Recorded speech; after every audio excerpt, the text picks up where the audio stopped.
Ekspres terjunam ke dalam gaung, 14 orang maut.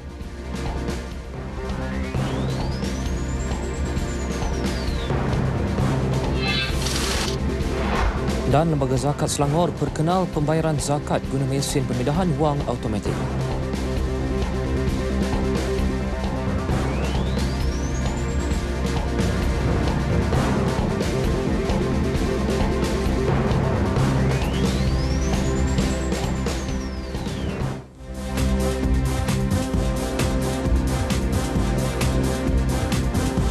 Bismillahirrahmanirrahim. Assalamualaikum warahmatullahi wabarakatuh dan salam sejahtera. Ini N5 edisi Sabtu 24 Disember 2016 bersama saya Muhammad Taufik Muhammad Noh.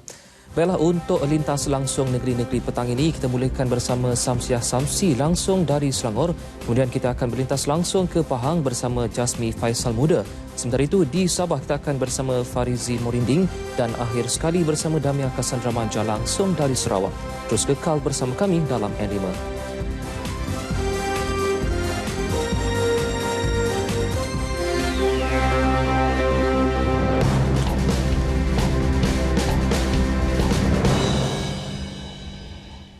Empat 14 maut termasuk seorang kanak-kanak dan pemandu sebuah bas ekspres yang terjunam ke dalam cerun sedalam 20 kaki di kilometer 137 Lebuh Raya Utara Selatan arah utara awal pagi ini.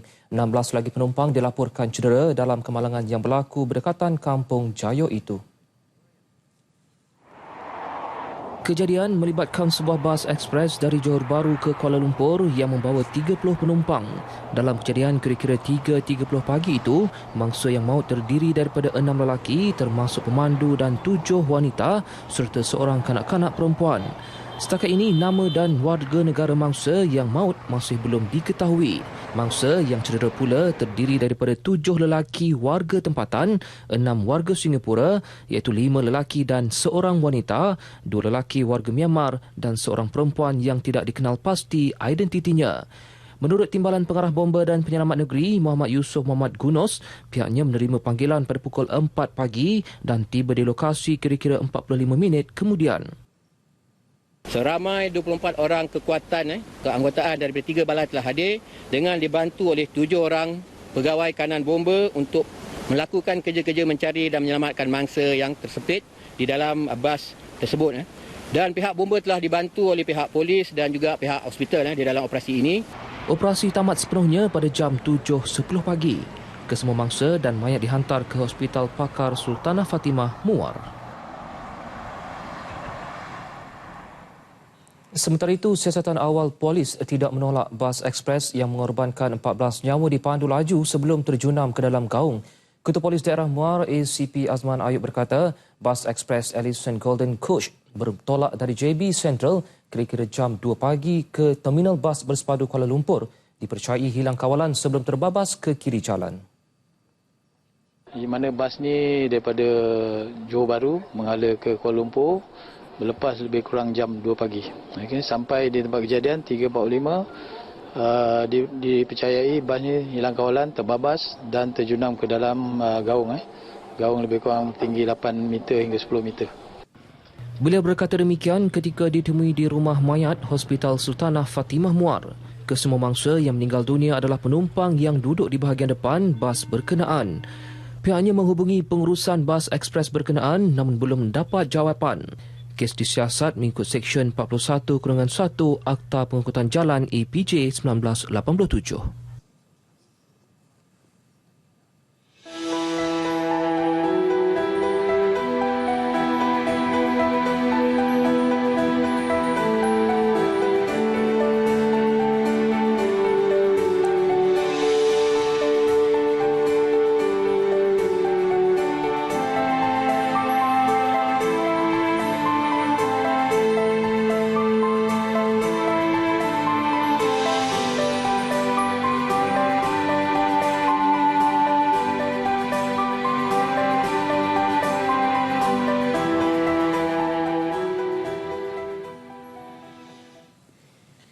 Sementara itu, salah seorang mangsa yang terselamat dalam kejadian kemalangan bas ekspres itu, Ralza UK, berusia 25 tahun berasal dari Chien, Myanmar, berkata dia tidak menyedari kejadian tersebut kerana tertidur dan hanya menyedarinya selepas diangkat keluar dari bas oleh anggota penyelamat dia yang duduk di bahagian belakang bas bagaimanapun mengalami kecederaan di mata dan luka di beberapa bahagian badan akibat hentakan kuat.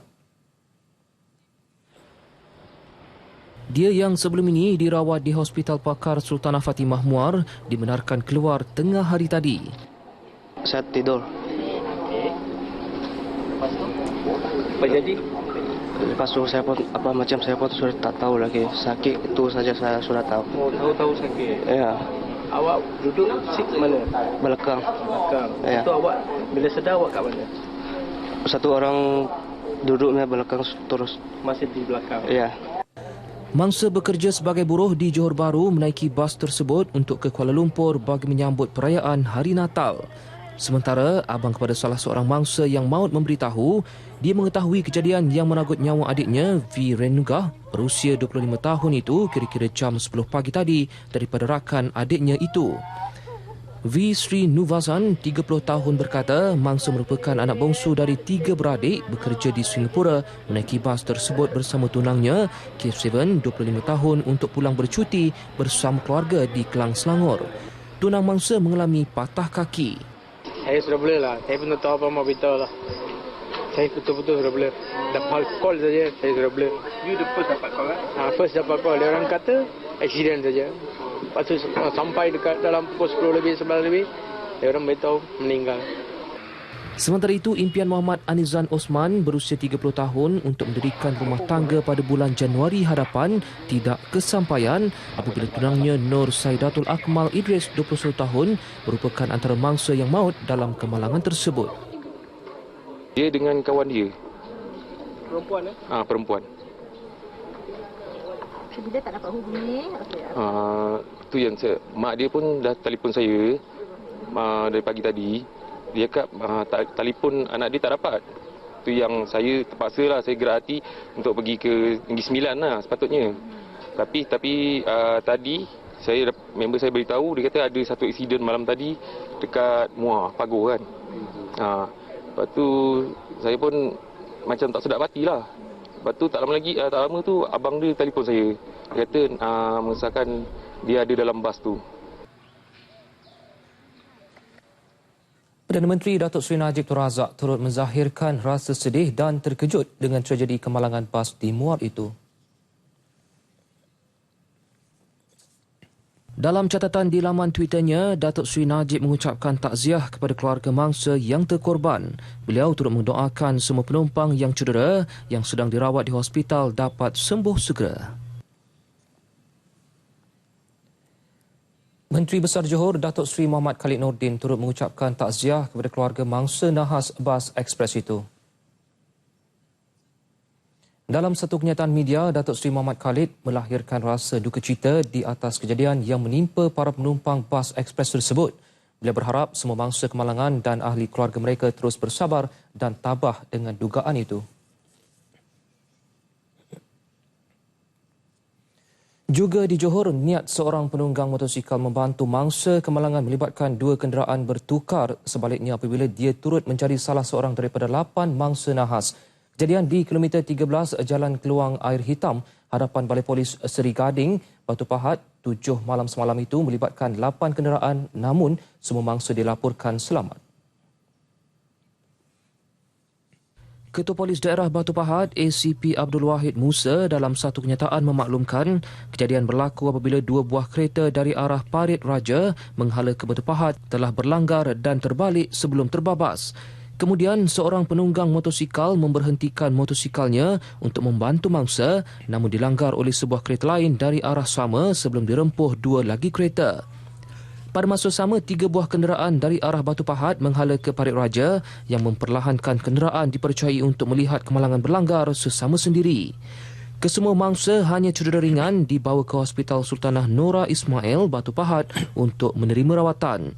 Kes disiasat mengikut Rule 10 LN 166/59 kerana memandu dengan cuai sehingga menyebabkan kemalangan. Menjelang perayaan Hari Natal esok, warga kota mula membanjiri Terminal Bersepadu Selatan TBS di Bandar Tasik Selatan untuk pulang ke kampung halaman sempena cuti umum yang akan bersambung sehingga Isnin ini. Malah tinjauan wartawan Syahrul Nizam Ismail di TBS juga mendapati masih ada yang membeli tiket bas pada saat-saat akhir hari ini. Tinjauan saya mendapati seawal jam 3 pagi tadi, orang ramai telah berada di Terminal Bersepadu Selatan TBS untuk pulang ke kampung halaman masing-masing. Malah ada yang membuat keputusan untuk pulang ke kampung halaman di saat-saat akhir dengan membeli tiket sempena perayaan Hari Natal yang akan disambut esok 25 Disember. Saya beratur sejak pukul 10.30. Dapat pun dalam pukul dekat pukul 11 macam itulah. Untuk hari ini, jumlah pelepasan bas di terminal ini lebih 1,000 buah ke pelbagai destinasi seluruh Semenanjung. Jika dihitung secara kasar, sebuah bas mampu memuatkan 40 orang penumpang. Maka jika dihitung daripada jumlah pelepasan bas, kira-kira 40,000 penumpang menggunakan perkhidmatan bas dalam masa sehari di TBS ini. Bagi memudahkan pembelian tiket, sebanyak 60 kaunter tiket disediakan oleh pihak TBS. Ia termasuk 21 kaunter tiket utama, 39 kaunter bergerak dan terdapat juga 12 mesin sistem tiket layan diri yang beroperasi 24 jam termasuk hari cuti umum. Dan apa dapat disaksikan di sini adalah jumlah penumpang cukup ramai, terutamanya pengangkutan bas masih lagi popular dan menjadi tumpuan pengunjung untuk memilih sebagai pengangkutan utama pulang ke kampung halaman masing-masing. Jadi daripada Terminal TBS, Terminal Bersepadu Selatan di Bandar Tasik Selatan, Syahrul Nizam Ismail melaporkan untuk Berita RTM. Bella, untuk mengetahui perkembangan terkini aliran trafik beberapa lebuhraya, kita akan melintas langsung ke Lembaga Lebuhraya Malaysia LLM bersama Nur Hazira Razali yang telah pun bersedia dengan laporannya. Silakan. Ya, terima kasih. Assalamualaikum dan selamat petang untuk laporan trafik terkini bagi lebuhraya-lebuhraya utama di seluruh Malaysia. Saya mulakan tinjauan di sebelah timur di lebuhraya KL Karak di sekitar Plaza Tul Gombak.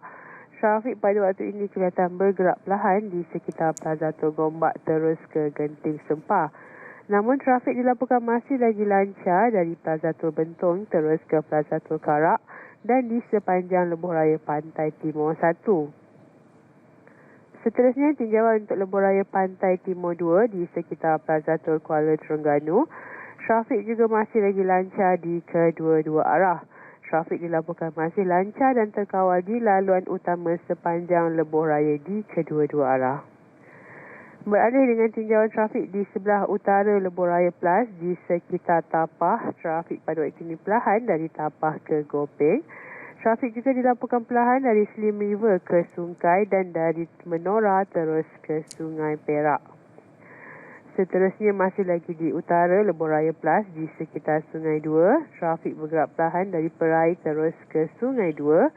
Manakala terdapat maklumat kemalangan di Jambatan Pulau Pinang di kilometer 4.6 iaitu dari Perai ke Pulau dan trafik hanya bergerak perlahan di lokasi kejadian. Seterusnya beralih dengan tinjauan trafik di sebelah selatan lebuhraya Plus atau E2 di sekitar Seremban. Trafik pada waktu ini kelihatan sibuk dari Nilai ke Seremban, namun trafik dilaporkan perlahan selepas Plaza Tul Sungai Besi ke UPM, dari Bangi ke Nilai dan dari Senawang ke Pedas Linggi. Akhir sekali, tinjauan trafik di sekitar Tangkak di kilometer 170.7, trafik masih lagi dalam keadaan terkawal di kedua-dua arah. Namun terdapat kemalangan di kilometer 176.9 iaitu dari Jasin ke Tangkak. Tidak menyebabkan lorong terhalang, namun trafik bergerak perlahan sepanjang 16 km. Trafik juga perlahan dari Senai ke Simpang Renggam. Kepada pengguna, anda dinasihati agar merancang perjalanan anda terlebih dahulu dan jangan memperlahankan kenderaan anda semata-mata untuk melihat kemalangan yang berlaku. Bagi yang ingin mendapatkan laporan trafik semasa, anda boleh terus menghubungi hotline LLM di 18887752 atau ikuti Twitter kami di LLM Info Trafik. Sekian sahaja laporan trafik semasa dari saya, Hazira Razali di Lembaga Lebuhraya Malaysia, dan kita kembali ke Angkasa Puri. Terima kasih Hazira dengan laporan trafik yang dikongsikan sebentar tadi. Baiklah, sementara itu aliran trafik di Plaza Tol Sungai Besi pada hari ini lancar seperti biasa berbanding kesesakan trafik semalam. Namun pihak PLAS mengambil langkah berjaga-jaga dengan menambah baik kaunter tiket dan menempatkan anggota rela dan polis trafik di Plaza Tol tersebut. Kita ikuti laporannya bersama dengan wartawan Mohan Chinasamy di Plaza Tol Sungai Besi. Silakan Mohan. Baik, saya berada di Plaza Tol Sungai Besi, di mana Plaza Tol ini merupakan pintu utama kepada warga kota yang ingin pulang ke selatan Semenanjung Malaysia. Dan situasi terkini di Plaza Tol Sungai Besi seperti anda dapat lihat di belakang saya ketika ini agak tenang. Namun semalam saya telah difahamkan bahawa terdapat peningkatan trafik di Plaza Tol ini berikutan ramai warga kota yang pulang ke kampung halaman sempena sambutan Hari Christmas dan juga sempena cuti sekolah. Dan bagi mengatasi masalah kesesakan sekiranya berlaku, saya difahamkan pihak tol daripada Sungai Besi ini juga telah menyediakan perkhidmatan kaunter tambahan dan juga mereka turut menempatkan anggota rela dan juga anggota polis trafik bagi mengawal situasi sekiranya berlaku peningkatan kenderaan. Dan berdasarkan informasi daripada Lembaga Lebuh Raya Malaysia LLM, berlaku kemalangan di kilometer 235.7 iaitu di Simpang 4 Lipedas Linggi. Dan kemalangan itu menyebabkan lorong kanan terkalang dan juga trafik perlahan di sekitar kawasan tersebut. Dan kepada pengguna lebuh raya menggunakan laluan tersebut, anda diminta berhati-hati. Dan kepada anda yang ingin pulang ke kampung halaman, anda diminta supaya merancang waktu perjalanan anda, dan anda juga boleh merujuk di laman sawang llm.gov.my bagi mendapatkan informasi trafik yang terkini, atau anda juga boleh menghubungi di talian 1-800-887752. Saya ulangi sekali lagi, 1-800-887752 bagi mendapatkan informasi terkini berhubung dengan laporan trafik semasa di seluruh Semenanjung Malaysia. Jadi sekian sahaja laporan saya daripada Plaza Tol Sungai Besi. Kita kembali bersama rakan penyampai di studio. Silakan. Terima kasih Mohan dengan laporan yang dikongsikan sebentar tadi. Baiklah. Untuk perkembangan terkini di Hospital Pakar Sultanah Fatimah di Muar, kita akan bersama dengan wartawan Radin Muhammad Azwan untuk perkembangan lanjut. Silakan. Terima kasih rakan penyampai di Angkasa Puri. Saya kini berada di Rumah Mayat Hospital Sultanah Fatimah Muar bagi menanti laporan terkini kejadian kemalangan bas ekspres yang berlaku awal pagi tadi di kilometer 137.2 Lebuh Raya Utara Selatan arah utara yang mengobatkan 14 nyawa dan mencederakan 16 yang lain. Ketika ini pihak media masih berada di pekarangan rumah mayat ini bagi mendapatkan maklumat terkini.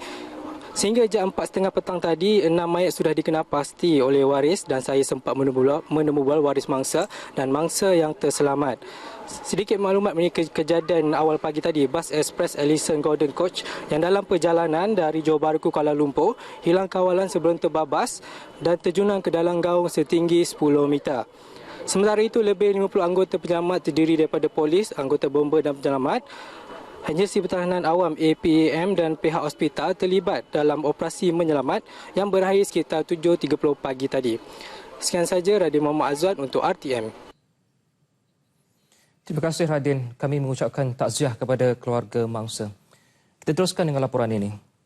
Mass Rapid Transit Corporation Sdn Bhd MRT Corp menyatakan kos projek pembinaan laluan MRT bernilai 40 bilion ringgit merupakan cadangan kepada kerajaan berdasarkan nilai harga pada tahun 2009. Walau bagaimanapun, kos itu tidak termasuk tren-tren elektrik, sistem-sistem berkaitan dan juga pengambil tanah. Menerusi kenyataan media, MRT memaklumkan cadangan kos itu dikemukakan kepada Suruhanjaya Pengangkutan Awam Darat SPAD dan kerajaan telah mengkaji semula serta menjalankan kajian ke atas cadangan yang diusulkan. Kajian yang dibuat pada tahun 2010 menyebabkan model bagi projek MRT Lembah Kelang berubah dengan ketara. Pada akhir tahun 2010, kerajaan meluluskan pembinaan laluan pertama bagi projek MRT Lembah Kelang, laluan Sungai Buloh Kajang SBK. Laluan SBK telah menjalani banyak kajian oleh pihak-pihak lain sebelum penyerahan cadangan konsortium. Setelah laluan SBK dan proses perolehan diluluskan, MRT Corp mengumumkan pada Disember 2012 bajet bagi kos pembinaan laluan SBK adalah RM23 bilion. MRT Corp mengulas dakwaan ahli Parlimen Pandan Rafizi Ramli yang menyatakan kos asal pembinaan laluan MRT 40 bilion ringgit.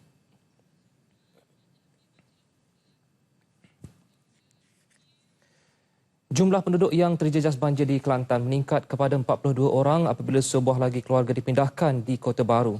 Ini menjadikan 9 keluarga dipindahkan ke pusat pemindahan di Sekolah Kebangsaan Tiong. Masing-masing penduduk dari Kampung Tiong dan Taman Tiong. Pentadbir Mukim Dun Pasir Tumbuh Wan Azizi Wan Abdul Ghani ketika dihubungi RTM memberitahu operasi pemindahan telah dilakukan Jabatan Bomba dan Penyelamat bersama pihak polis bermula jam 9.30 malam tadi. Kediaman penduduk ditenggelami air antara 1 hingga 1.5 meter yang naik dengan cepat sejak malam tadi akibat hujan lebat. Hampir kesemua penduduk terlibat dari kelompok sama yang dipindahkan pada gelombang banjir pertama di Kelantan awal bulan ini. Sementara itu, menurut laman web Jabatan Pengeran dan Saliran JPS, bacaan paras air di Sungai Golok, Rantau Panjang, Pasir Mas, Kelantan didapati masih kekal pada tahap amaran dengan bacaan 8.16 setakat pukul 1 tengah hari tadi. Malah paras bacaan air Sungai Golok, Jenop, Tanah Merah turut berada pada paras berjaga-jaga dengan bacaan 22.07 meter. Bagaimanapun, sungai-sungai lain di seluruh negeri itu masih berada di paras normal. Ratusan pengguna jalan raya dan penduduk di lebih 5 kawasan kampung terkandas apabila jambatan besi di Kampung Kerinting, Gua Musang, Kelantan yang merentasi Sungai Ketil ditenggami air sejak pukul 9 pagi ini. Pegawai Angkatan Pertahanan Awam Malaysia APM daerah Gua Musang, Muhammad Yusalmi Muhammad Yusof berkata, hujan lebat sejak pukul 3 pagi tadi telah menyebabkan paras air sungai naik dan jambatan ditutup kepada semua pengguna. Berikutan itu, beliau menasihatkan orang ramai agar menggunakan laluan alternatif lain buat sementara waktu.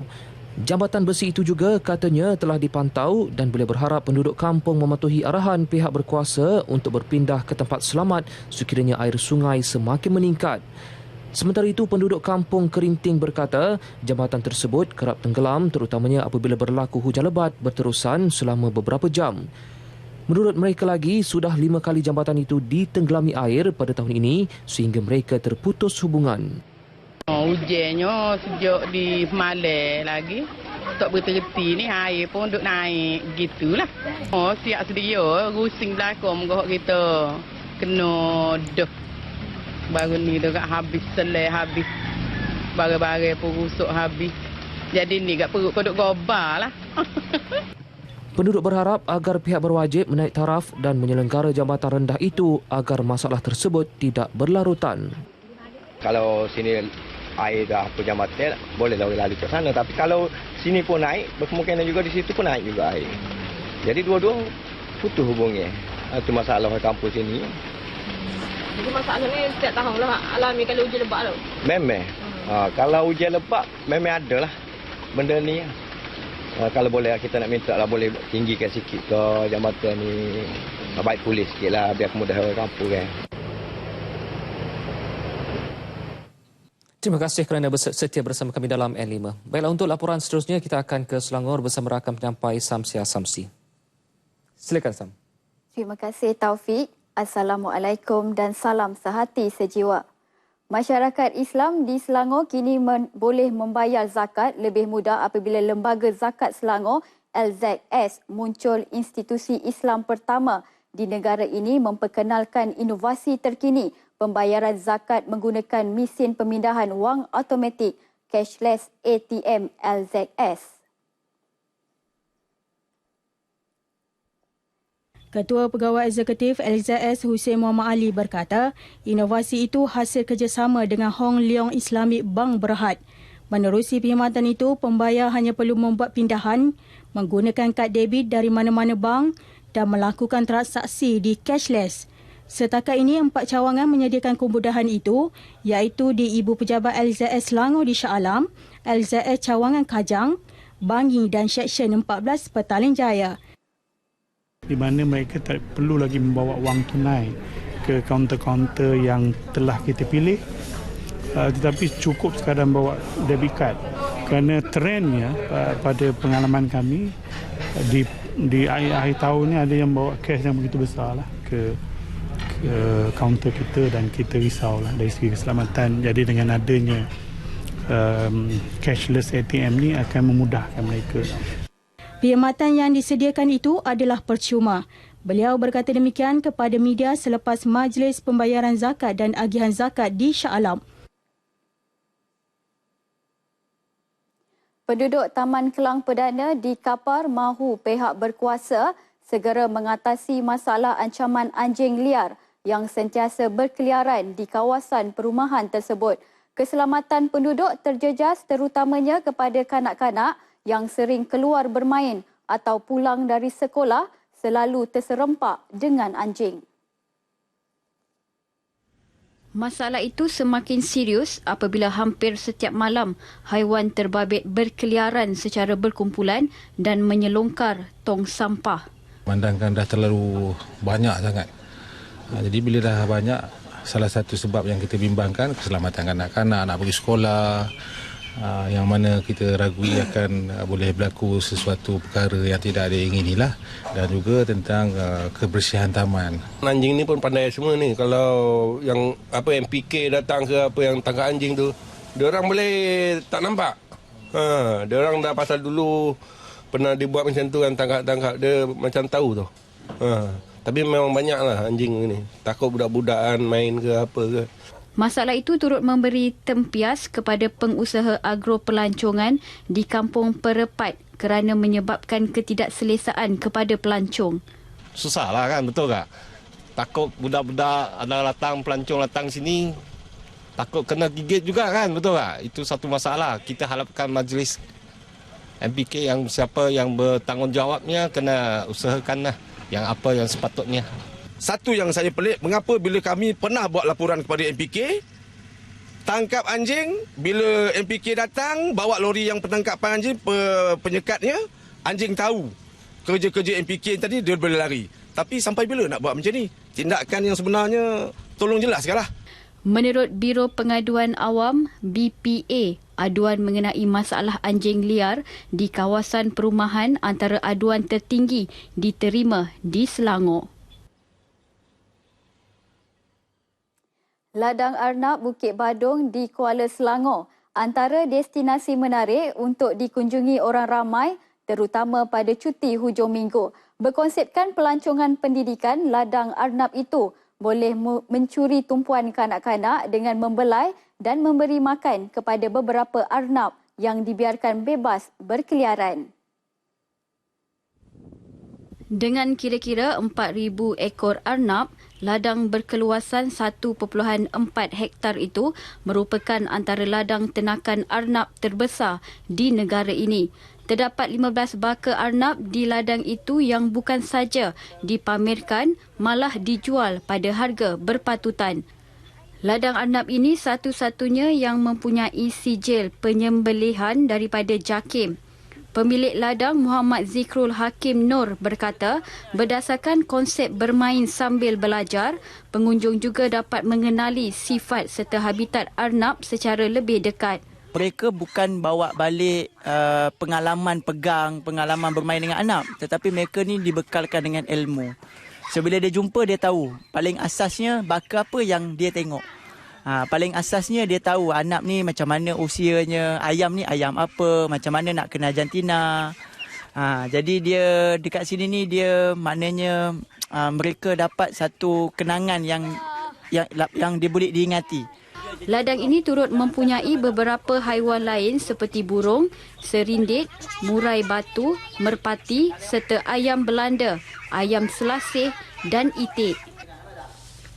Manakala haiwan akuatik pula terdiri daripada ikan aligator dan kura-kura durian yang tidak terdapat di negara ini. Selain itu, terdapat juga haiwan daripada keluarga arnab minian seperti tikus Belanda dan landak mini. Bayaran masuk untuk ke ladang ini adalah sebanyak RM5. Dapat belajar. Belajar pasal apa? Pasal haiwan. Kura-kura durian. Lagi? Ikan mulut buaya. So hari ni best tak? Datang sini. Nak datang sini lagi tak? Nak.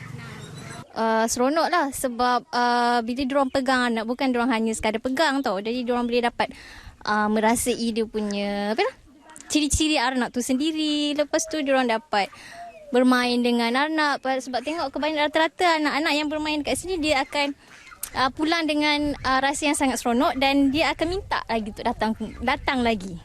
Ladang Arnab Bukit Badung dibuka setiap hari Isnin hingga Jumaat, dibuka dari pukul 8.30 pagi hingga 5 petang, manakala Sabtu dan Ahad dari pukul 8.30 pagi hingga 6.30 petang. Sekian saja sumbangan berita daripada RTM Selangor. Kembali kepada Taufik di Angkasa Puri. Terima kasih Sam dengan laporan lintas langsung dari Selangor. Baiklah, kita teruskan berlintas langsung ke Pahang. Rakan setugas Jasmi Faisal Muda telah pun bersedia dengan laporannya. Silakan Jasmi. Terima kasih Taufik di Angkasa Puri. 28 daripada 43 bengkel di Pahang yang memohon kelulusan bagi menjalankan kerja-kerja pembaikan otomotif memperoleh sijil pendaftaran bengkel pembaikan kemalangan kenderaan otomotif daripada Jabatan Pengangkutan Jalan JPJ. Pendaftaran yang buka kuasa mulai bulan hadapan itu bertujuan memastikan aspek keselamatan dan teknikal dalam pembaikan di titik berat bagi menjamin keselamatan pengguna jalan raya. Kepada semua kenderaan yang mengalami kerosakan disebabkan kemalangan, terutamanya Menurut Pengarah Pengangkutan Jalan Negeri Pahang, Datuk Mak Ujin, terdapat 9 komponen terkawal yang dikategorikan sebagai komponen utama dalam menentukan keselamatan sesebuah kenderaan. Antara komponen yang perlu dititik beratkan dalam pembaikan tersebut adalah cover panel, chassis frame, wheel house rear, wheel house front, roof panel assembly, windscreen pillar front, windscreen pillar rear, center pillar dan chassis panel. Tambahnya, langkah itu juga bagi mencegah penyelewengan dalam pembaikian kenderaan selain amalan kejuruteraan dapat dipertingkatkan. Selain itu, aduan pembaikan yang tidak mematuhi piawaian yang selamat turut dapat diatasi dengan pendaftaran setiap bengkel yang terlibat. Maknanya untuk aspek pembaikan dari segi aspek teknikal ialah untuk kenal yang terlibat dalam kemalangan. Cuma kita perlukan kerjasama daripada pihak insurans dan juga pihak pengguna sendiri untuk memastikan mereka melakukan perkara yang sepatutnya menghantar kenderaan yang kemalangan ini di bengkel-bengkel yang dikiraf oleh JPJ. Sementara itu, beliau turut meminta orang ramai memaklumkan kepada JPJ sekiranya terdapat bengkel yang mengendalikan 9 komponen terawal ini tidak mempunyai lesen kelayakan untuk dipantau pihak mereka. Seorang pekerja kilang memproses nada bumi Liners Malaysia Sdn Bhd di Gebeng, Kuantan tidak sedarkan diri selepas terlibat dalam satu kemalangan di kilang tersebut. Itu antara situasi kecemasan yang dijangka boleh berlaku menyebabkan pihak Liners mengambil inisiatif untuk menguji kecekapan pasukan tindakan kecemasan ERT dalam menanganinya.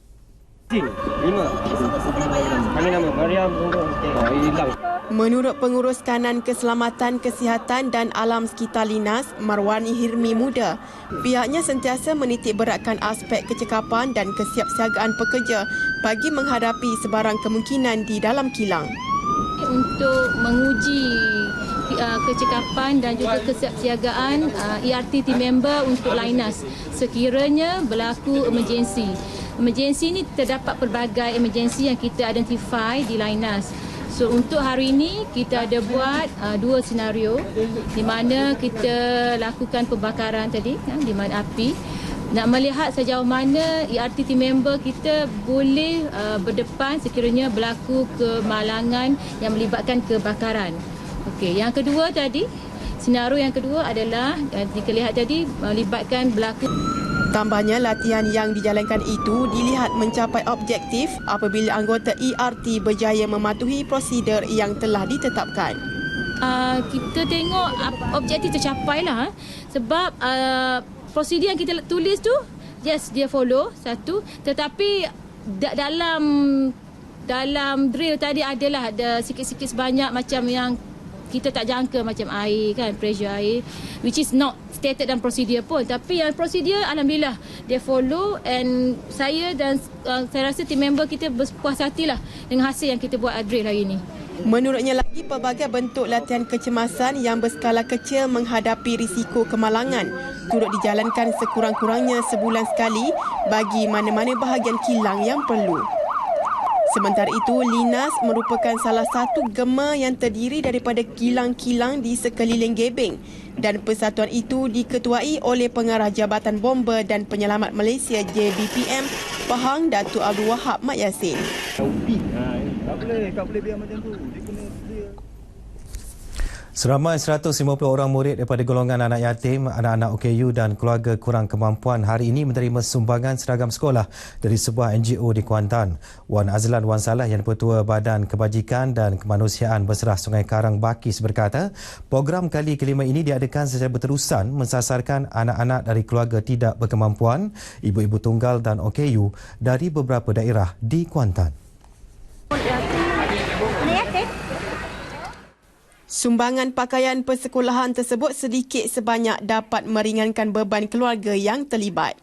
Jadi dengan barangan yang kita bagi ni, dia boleh, duit tu boleh beli peralatan lain pula. Jadi segi pakaian tu kita bantu. Jadi dengan cara tak langsung kita meringankan keluarga dia orang. Bagi Nur Suzila Muhammad Latif, seorang ibu tunggal dengan pendapatan tidak seberapa sebagai pembantu dapur, menyifatkan sumbangan tersebut amat bermakna. Alhamdulillah, saya syukur kerana dapat bantuan daripada Bakis ni. Itu pun dah cukup untuk meringankan beban saya sebagai seorang ibu tunggal. Seorang lagi penerima Junaidah Muhammad Taib berkata beliau cuba berjimat cermat dalam menghadapi musim baru persekolahan dengan cara guna semula pakaian-pakaian yang lama dan hanya membeli pakaian sekolah yang baru jika benar-benar lusuh. Maknanya yang mana pakaian yang macam boleh pakai lagi, kita akan recycle balik lah. Yang mana koyak tu kita jahit dulu sementara mana boleh pakai. Lepas tu kalau betul-betul yang dah tak boleh pakai barulah kita beli. Untuk sementara waktu ni.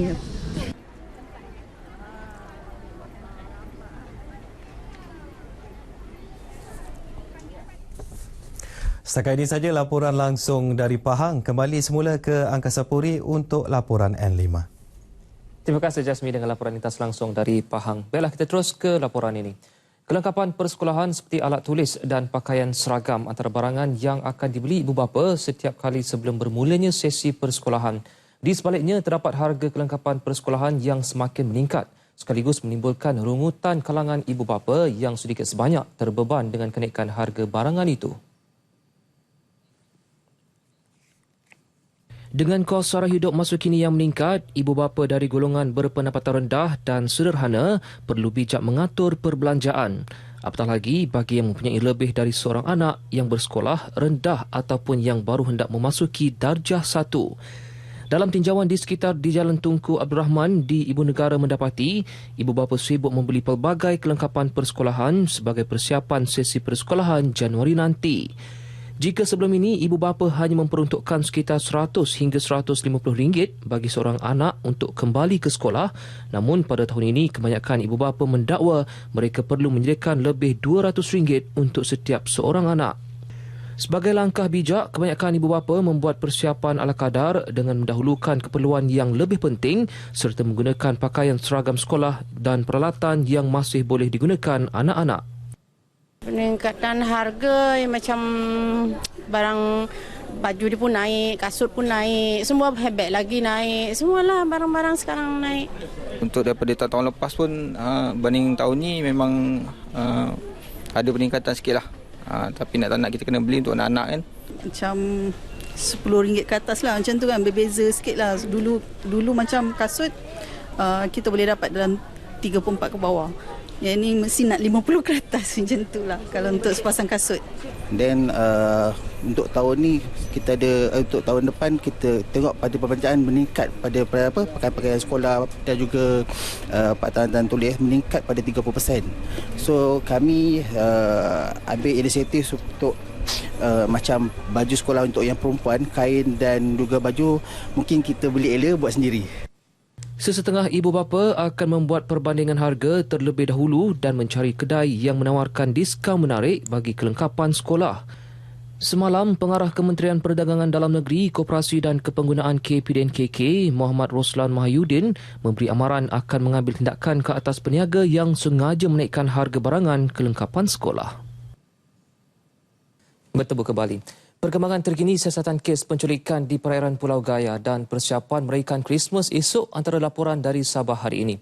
Untuk laporan itu, kita akan bersama dengan Farizi Merinding di Kota Kinabalu. Silakan Farizi. Baiklah, terima kasih Taufik di Angkasa Puri. Assalamualaikum dan salam sehati sejiwa. Selepas 16 hari, 2 penjenayah dan seorang mangsa culik yang dilaporkan hilang dalam pertempuran antara pasukan keselamatan dengan kumpulan penculik di perairan Pulau Gaya Sempurna 8 Disember lalu masih belum ditemui. Pihak polis mempergiat usaha pencarian. Pesuruhjaya Polis Sabah Datuk Abdul Rashid Harun bagaimanapun berkata pihaknya masih menjalankan usaha pencarian di kawasan 3 individu itu dilaporkan hilang. Dalam kejadian berkenaan, 3 penjenayah ditembak mati dan 2 diberkas selepas berbalas tembakan dengan pasukan keselamatan, manakala seorang mangsa culik diselamatkan. Datuk Abdul Rashid berkata demikian kepada media selepas merasmikan Majlis Penutupan Latihan Bodyguarding Siri 1 2016 di dataran Kawat Ibu Pejabat Polis Kontingen IPK Sabah di Kota Kinabalu. Mengulas cerita yang tersebar di Zon Selamat Timur Sabah S-Zone mengenai tindakan balas dendam daripada penjenayah rentas sempadan Ekoran Kejayaan Anggota Keselamatan Malaysia menembak mati 3 penjenayah tersebut, Datuk Abdul Rashid menasihati orang awam supaya tidak gusar kerana pasukan keselamatan sentiasa bersiap siaga menghadapi sebarang kemungkinan. Masyarakat perlu memberi keyakinan dan kerjasama. Sebarang maklumat-maklumat yang ada berhubung dengan keselamatan, sila berhubung terus kepada balai polis atau ketua polis daerah yang berhampiran untuk tindakan segera diambil. Pasukan keselamatan seperti Polis Diraja Malaysia PDRM, Angkatan Tentera Malaysia ATM dan Agensi Penguatkuasaan Maritim Malaysia APMM, terutama yang bertugas di S-Zone sentiasa memastikan keselamatan dan kedaulatan negara terjamin. Tak lekang dek panas, tak lapuk dek hujan. Biarpun pelbagai sajian moden sering menjadi pilihan semasa hari perayaan, namun makanan tradisi tetap menjadi keutamaan rakyat pelbagai kaum di Sabah. Bagi masyarakat Dusun Labuk di daerah kecil Paitan, makanan tradisi merupakan hidangan wajib yang akan memeriahkan lagi sambutan Hari Krismas. Ikuti laporan Iswadiman Syamsuddin dan juru kamera Saziri Ibin. Linopot Kinarong, Vinalau, Linopot Bajak dan Sinalau Sada. Semua makanan tradisi ini merupakan antara hidangan wajib yang disediakan masyarakat Dusun Labuk di Kampung Basai Baru, Dorom-Dorom dan Monsokit secara bergotong royong menjelang Hari Krismas. Datang perayaan Hari Krismas ini kami membuat satu tradisional yang masak-masakan dulu-dulu punya seperti masak ubi kayu, parut ubi kayu dan panggang ikan dan kami bilang memulu itu, aku tidak tahu cakap Melayu, memulu dan bermacam-macam jenis makanan kami buat apabila sampai hari Krismas. Itulah kebudayaan kami di kampung, 6 buah kampung ini yang kami warisi daripada datuk nini kami. Juadah tradisi ini dahulunya merupakan makanan rutin penduduk pedalaman Sabah, khususnya di kawasan Telupit, Paitan, Sugut dan Kinabatangan. Inilah makanan kehidupan. Karena padi dulu terlihat banyak burung. Kalau kau tunggal apa ini manunggal 2-3 tin saja habis oleh burung. Jadi inilah diharapkan keladi, ubi manis, ubi kayu. Itulah 3 ini sumber kehidupan waktu itu. Sampailah yang dapat yang sekarang sudah kira sudah mewah lah zaman sekarang ini. Apa yang menarik, hampir semua bahan yang diperlukan untuk menyediakan juadah tradisi ini diperoleh dari kebun yang diusahakan sendiri oleh penduduk kampung. Masyarakat kampung di kampung ini, apabila tibanya perayaan Krismas, kami akan bergotong royong. Pertama sekali kami akan mendahului mesyuarat. Untuk persediaan makanan, kami akan bermesyuarat 3 buah kampung. Pertama sekali makanan tradisi masyarakat kampung ini, makanan-makanan yang utama adalah makanan kinarung, lepas tu linopot. Bagi belia tempatan, penyediaan sajian tradisi pada hari Krismas melengkapkan lagi sambutan Krismas. Kami wakil dari 3 buah kampung ini, iaitu Kampung Monsokit, Dorom-Dorom dan Basai. Setiap tahun akan mengadakan Krismas dan rasa tidak sebagai orang muda, rasa tidak begitu lengkap sekiranya makanan-makanan tradisi seperti linopot dan kinarung tidak disediakan. Justru demi memastikan hidangan pelengkap ini terus dinikmati generasi akan datang, cara penyediaan makanan tradisi perlu didedahkan kepada golongan muda. Usaha ini bukan sahaja penting demi kelangsungan budaya suku kaum Dusun Labuk, malah mampu menjadi sumber pendapatan rakyat dengan menjadikan produk makanan tradisi ini sebagai satu daya tarikan pelancong ke Paitan. Inilah keistimewaan masyarakat Dusun Labuk yang terdapat dalam Dun Sugut ini. Ketika meraihkan sebutan Christmas, makanan tradisi seperti linopot, kinarong dan sinalau sadah antara juada yang akan disajikan kepada orang ramai. Dan tanpa makanan tradisi ini, sambutan Christmas oleh masyarakat di sini seolah-olah tidak lengkap. Laporan bersama saya, Iswadiman Syamsuddin untuk Berita RTM. Walaupun hanya berbaki sehari sebelum sambutan perayaan Hari Krismas esok, masih ramai yang memilih membuat persiapan saat-saat akhir, termasuklah membeli belah barangan keperluan untuk perayaan tersebut. Di Kota Kinabalu, suasana di beberapa pusat membeli belah agak sibuk.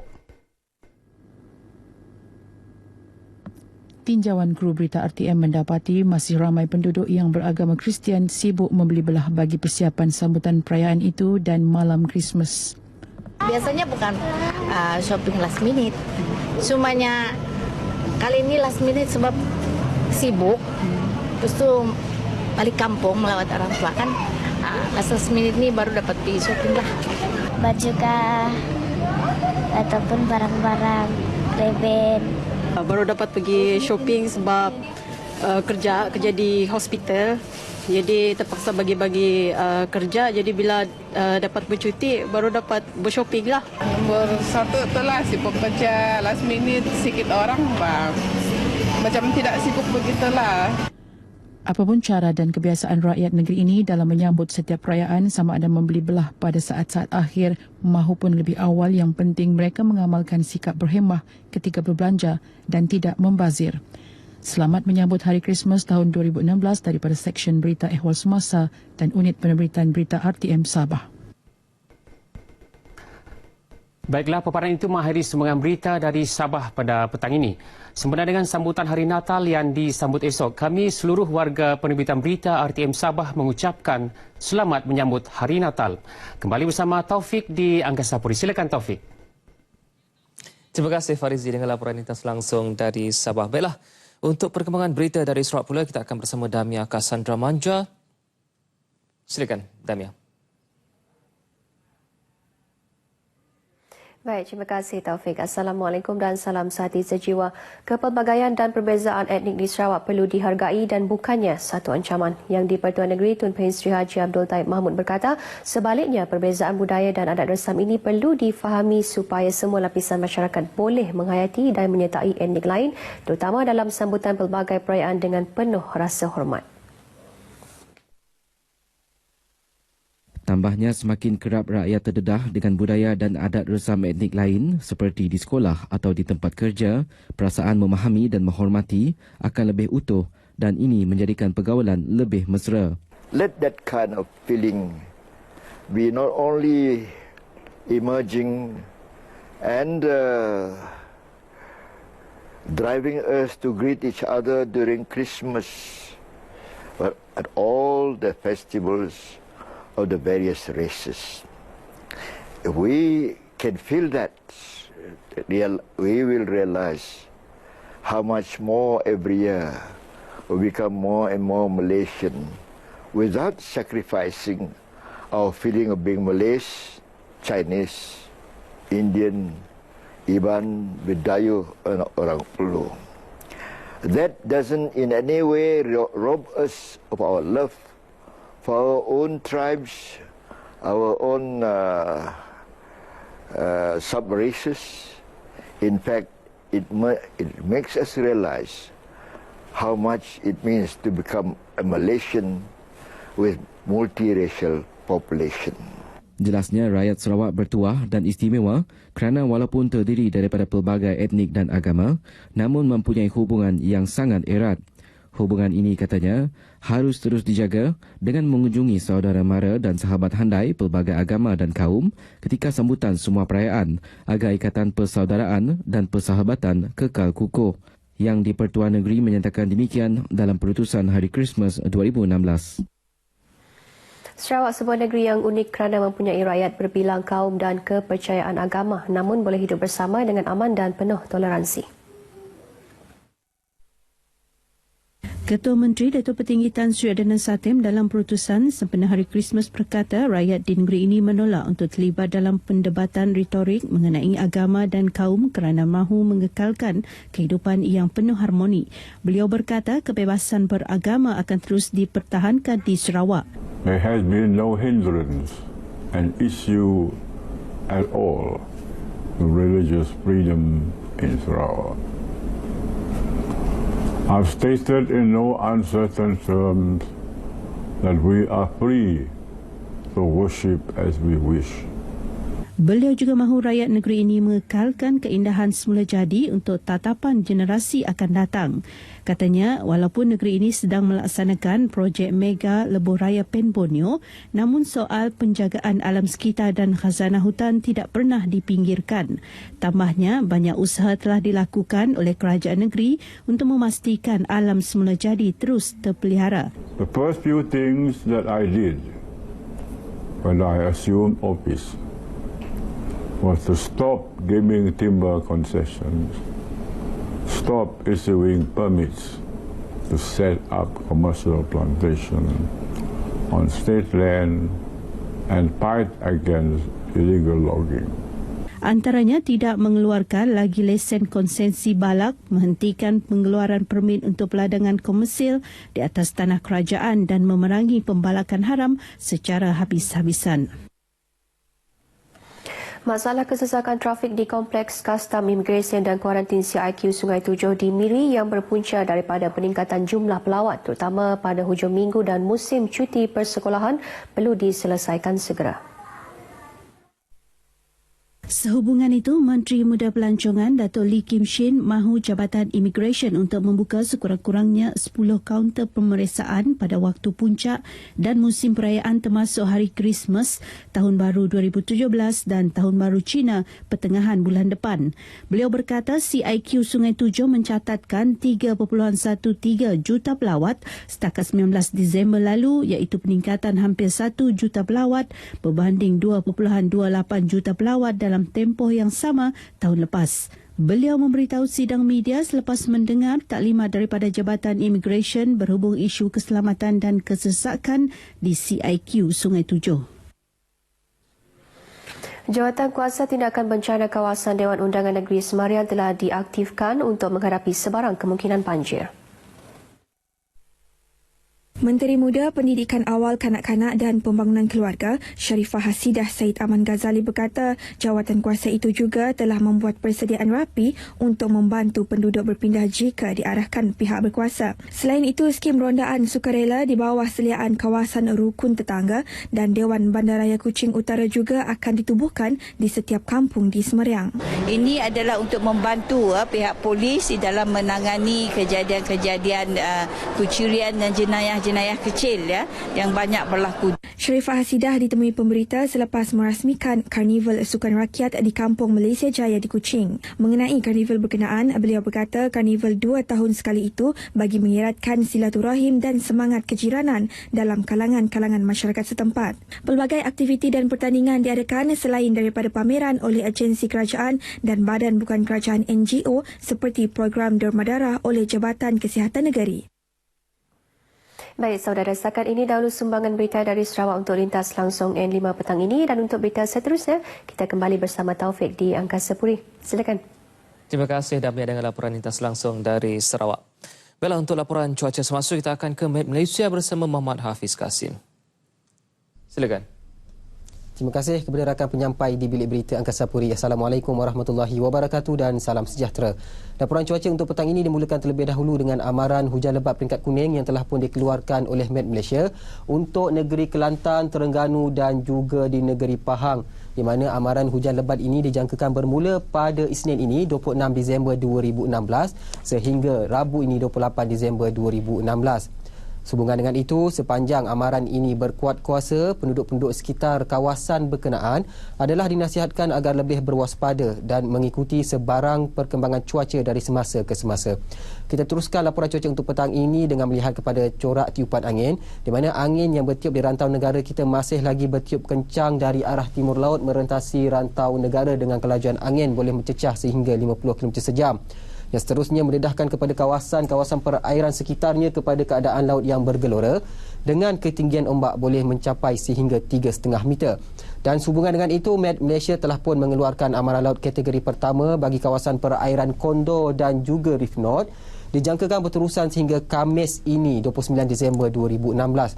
Dan sepanjang amaran laut ini berkuat kuasa, kawasan-kawasan perairan ini adalah berbahaya kepada semua aktiviti bot-bot kecil, rekreasi laut dan juga sukan laut.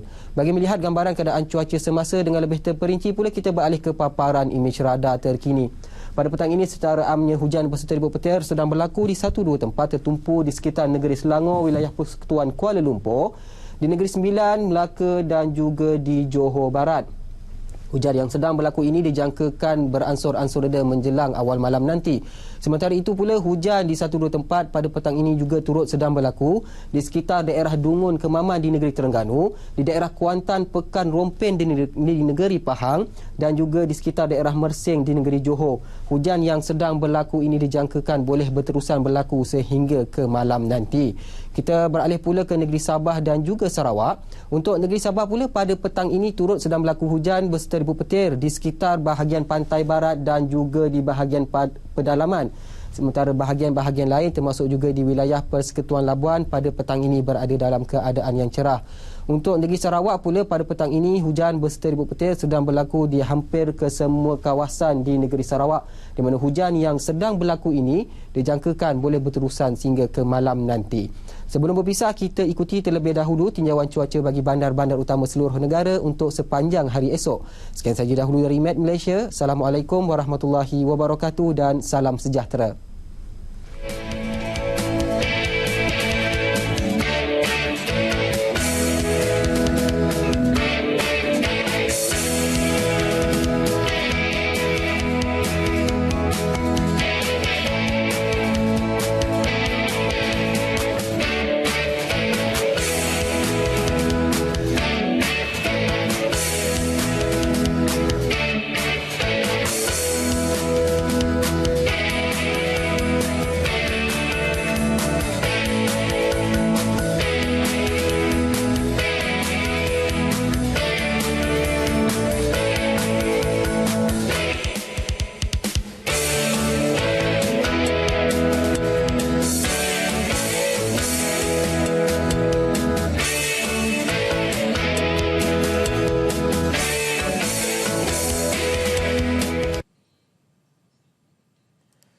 Baiklah, laporan cuaca itu tadi mengakhiri N5 untuk edisi hari ini.